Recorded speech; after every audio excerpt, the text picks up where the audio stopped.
Hello guys, कैसे हो आप सब। आई होप आप सभी बहुत ही अच्छे होगे और आपकी जो प्रिपरेशन है काफ़ी अच्छी तरीके से चल रही होगी। तो गाइस मैं अब आपके लिए आज देखो 12 मार्च है, तो आज से लेके मैं आपके लिए 50 डेज का प्लानर लेके आई हूँ। आपको डे 1 से लेके डे 50 तक का पूरा प्लान है कि आपको डे 1 में क्या करना है, डे 2 में क्या करना है, फिजिक्स, केमिस्ट्री और बायोलॉजी में।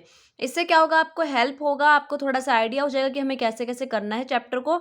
ठीक है, तो मेरे अकॉर्डिंग 20 डेज का मैं आज चैप्टर आपको आज मैं आपको जो प्लानर दूंगी 20 डेज का दूंगी। और गाइज ये देखो बिल्कुल भी फ्रेशर स्टूडेंट के लिए नहीं है, ये उन्हीं स्टूडेंट के लिए जिनका सिलेबस कंप्लीट है और उनको अब रिवीजन करना है फटाफट और अपने जो चैप्टर्स को जल्दी जल्दी कवर करना है। ठीक है, ताकि आप अपना रिवीजन ले सको अच्छे से और लास्ट के टाइम में आपका एक फुल रिवीजन हो सके। तो देखो डे 1 से 10 तक का हम बात करेंगे। सबसे पहले इसमें मैं आपको bio, basic physics, physical chemistry का बताऊंगी और इसमें थोड़ा सा इनऑर्गेनिक का पार्ट भी रहेगा।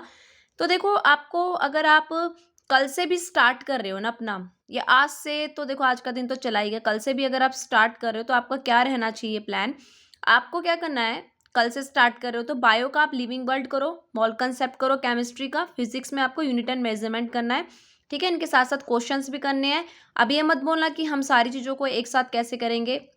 गाइज देखो, आप एग्ज़ाम के बिल्कुल करीब हो, आपका एग्ज़ाम आने वाला है, तो आपको अब कैसे भी करना होगा, इतना तो आपको करके चलना ही होगा। ठीक है, तो डे 2 अगले दिन आपको क्या करना है, बायो में बायोलॉजिकल क्लासिफिकेशन, केमिस्ट्री में एटॉमिक स्ट्रक्चर्स एंड फिजिक्स में आप बेसिक मैथमेटिक्स और वेक्टर्स के क्वेश्चन प्रैक्टिस करो। अब इस टाइम ऐसा नहीं है कि आप पूरे पूरे लेक्चर्स को देखोगे, आपने जो शॉर्ट नोट्स बनाए हैं, हाईलाइट करे हैं, उन सबको आप अच्छे से रिवीजन करके फिर अपने क्वेश्चन प्रैक्टिस पे लग जाओ। ठीक है, क्वेश्चन प्रैक्टिस करना बहुत ही ज़रूरी है, क्योंकि क्वेश्चन प्रैक्टिस से ही आपको पता चलेगा आपका कंसेप्ट क्या वीक है, कॉन्सेप्ट वीक है, या आप फॉर्मूले भूल रहे हो, तो वो आपको क्वेश्चन से ही पता चलेंगे। ठीक है, और क्वेश्चन कैसे फॉर्म हो रहे हैं।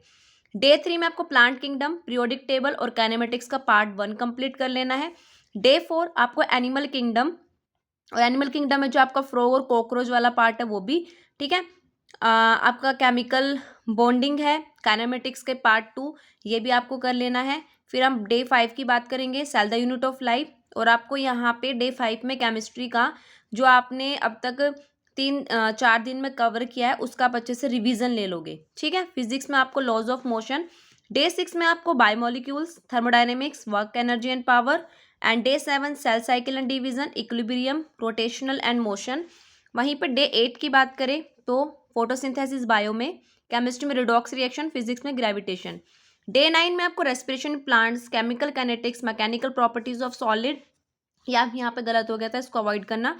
डे 10 में आपको बायो में plant growth and development, salt analysis, chemistry में जो ऐड हो गया है आपका मैकेनिकल प्रॉपर्टीज ऑफ फ्लूइड्स। अब डे 11 से 20 की बात करें तो यहाँ पे आपका मेनली फोकस रहेगा ह्यूमन फिजियो और ऑर्गेनिक के पार्ट के ऊपर। डे 11 आपको क्या करना है, breathing and exchange of gases, GOC में general organic chemistry and physics में थर्मल प्रॉपर्टीज। डे 12 में आपको body fluids and circulation, hydrocarbon and thermodynamics आपके फिजिक्स में। नेक्स्ट डे 13 आपको बायो में एक्सक्रीटरी सिस्टम, केमिस्ट्री में हेलो अल्केन्स, फिजिक्स में आपका कैनेटिक थ्योरी। डे 14 बायो में आपका ये हो जाएगा नर्वस सिस्टम का जो पार्ट है, जो डिलीटेड पार्ट को मत करना, बाकी कवर कर लेना। Alcohol, phenol and ether, oscillation physics में। डे 15 बायो में केमिकल कोऑर्डिनेशन, केमिस्ट्री में कार्बोक्सिलिक एसिड, फिजिक्स में वेव्स वाला पार्ट। डे 16 आपको बायो में लोकोमोशन एंड मूवमेंट, केमिस्ट्री में aldehyde and ketone and physics में इलेक्ट्रोस्टैट। ठीक है, और अब हम आगे चलेंगे अपने डे 17 पे। डे 17 में आपको बायो में रिप्रोडक्टिव हेल्थ एंड केमिस्ट्री में अमाइंस, फिजिक्स में कैपिस्टेंस। डे 18 में आपको ह्यूमन रिप्रोडक्शन, केमिस्ट्री का बायोमोलिक्यूल्स एंड फिजिक्स का करंट इलेक्ट्रिसिटी। डे 19 आपको बायो का अब रिवीजन कर लेना है, जितना आपका हो चुका है सारा का सारा आपको उसके पीवाईक्यूज कर लेने हैं।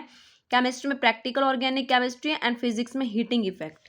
डे 20 आपको बायो का रिवीजन प्लस पीवाईक्यूज, केमिस्ट्री में आपको practical physical chemistry and physics में किरचॉफ्स लॉ।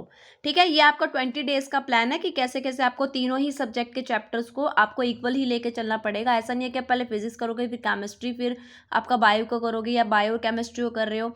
यहाँ पे मैं उन बच्चों को बोलूँगी जो 500 प्लस स्कोर करना चाहते हैं, तो यार आप बायो केमिस्ट्री भी करके आप इतना स्कोर कर सकते हो, लेकिन जिसको सिलेक्शन ही लेना है, ठीक है, तो उसको तीनों ही सब्जेक्ट को बहुत ही इक्वली बराबर बिल्कुल लेके चलना होगा। टाइम बिल्कुल नहीं बचा है, इसलिए आपको बिल्कुल नहीं सोचना है कि बहुत ज़्यादा हो जाएगा डे के हिसाब से। और आप इसमें चैप्टर्स को ऊपर नीचे भी कर सकते हो। अगर किसी का इनमें से कोई चैप्टर बिल्कुल स्ट्रॉन्ग है तो वहाँ पे आप अपना वीक चैप्टर ले लो, वीक सब्जेक्ट ले लो। बस ये मैंने आपको तीनों जो आपके सिलेबस का पार्ट है उसके तीनों तीनों चैप्टर्स को दिया है, ताकि आपका चैप्टर स्किप ना हो। लेकिन आप अपने अकॉर्डिंग भी प्लान कर सकते हो, ठीक है। तो गाइज़ अब इसी का मैं नेक्स्ट पार्ट आपको नेक्स्ट वीडियो में दूंगी। अगर आपको अच्छी लगे वीडियो तो प्लीज़ लाइक शेयर कमेंट ज़रूर करना, और ज़्यादा हो सके तो सब्सक्राइब करना, ठीक है। गाइज़ मिलेंगे नेक्स्ट वीडियो में, तब तक आप अपना ध्यान रखें। Take care and bye bye.